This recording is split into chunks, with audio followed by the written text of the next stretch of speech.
Stanley Williams was born on December 29, 1953, in Monroe, Louisiana, and executed by lethal injection on December 13, 2005.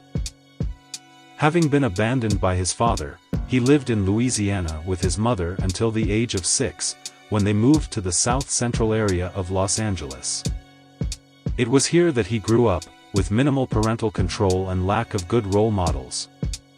He lived on the streets, becoming an accomplished fighter and carrying a knife, prior to reaching his teens.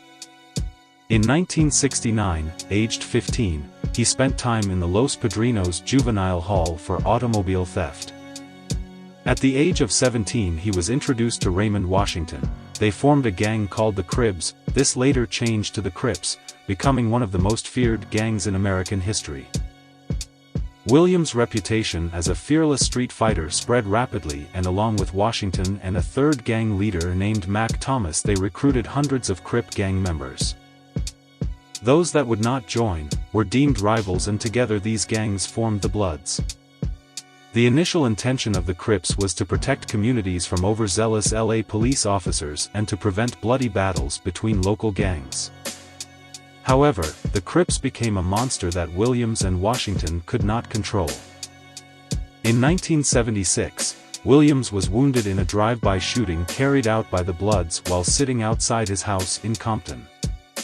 He was shot in both legs and told by doctors that he would never walk again. But with 12 months of working out and physiotherapy, he regained full use of both legs. Raymond Washington was killed in an unsolved drive-by shooting on August 9, 1979, aged 25.